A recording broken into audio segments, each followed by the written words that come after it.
US Vice President Joe Biden has said discrimination against transgender people is the civil rights issue of our time. They are one of the most marginalised groups. But in a few weeks' time in Adelaide, transgender men and women will be sharing their stories in public. And one of the organisers told us a bit about her life. Since her childhood in England, Cindy McArdle has admired the elegance and rigour of science. There's a clarity of thinking required in science. You cannot take anything as true without having proof. Of course, scientific truth is always open to further experimentation, renewed hypothesis and further exploration into where those ideas and concepts come from. It became her career, though these days Associate Professor McArdle spends more time in management than with microscopes. And science has been her safe haven. In many years of my life I could use science as a way of hiding away from emotional and personal issues. She was hiding from herself because while others saw her as a man, Cindy McArdle knew that wasn't so. I always known I'm a female, I'm a woman. It always came completely natural to me. It was the confusion of everybody else around me with my physical natal form that caused the issues. It's a life story Dr. Rob Lyons has heard many times before. He's a psychiatrist who for the past 35 years has worked with transgender people. Not because being transgender is a condition or illness, but most often because of damaging reactions to it.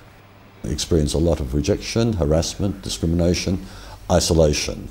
Some have been so traumatised that they can have a post-traumatic stress disorder, depending on the level of violence that has been committed against them.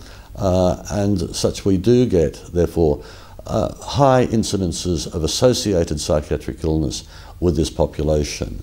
That psychiatric illness is not related to the gender variance. It is secondary. 1.2% of people identify as transgender. Studies show they're more likely to experience bullying, emotional, verbal and sometimes physical abuse. The rate of suicide is an estimated 6 to 14 times greater. More than 40% of transgender people at some point attempt self-harm or suicide. And often no one is harder on transgender people than transgender people themselves. I was fairly revolted by my body for most of the time. At times if I was feeling particularly bad, maybe for days on end, I would have the mirrors that I would frequent covered. And so I didn't catch the glimpses of him, and so I could ignore those images being present in my environment, and that way is one of the ways of coping. You just made it utterly clear for me, you called him him. That was someone else. Oh yes. That was someone else in the mirror, wasn't it? Yes, yes. I remember him quite well, and in fact I bear him a great deal of love and respect. You know, he protected me, and he did a pretty good job to try and struggle through his life, make sure I was safe, and eventually allowed me to live my life. When did you start living your life as? I went full-time as me just over 2 years ago. Now in her spare time, Cindy McArdle helps others make their transition, administering a transgender support website. She describes her journey as gifted. Cindy McArdle is financially secure, surrounded by supportive friends, family and colleagues. I thought it was going to be very frightening, and there was a certain amount of nervousness. But for you or for them? Or for both? I think for both. Obviously my journey has been everybody else's journey as well. In many ways my journey has been the easiest. I know who I am. And in October, Cindy McArdle and Rob Lyons are helping other transgender people say who they are publicly.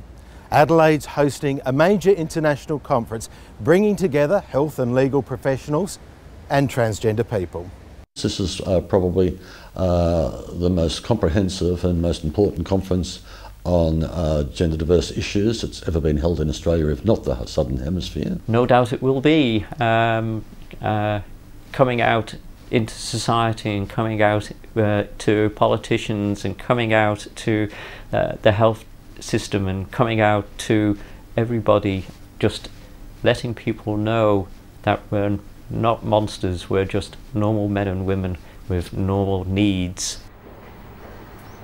And there'll be plenty to talk about because too often those needs go unmet.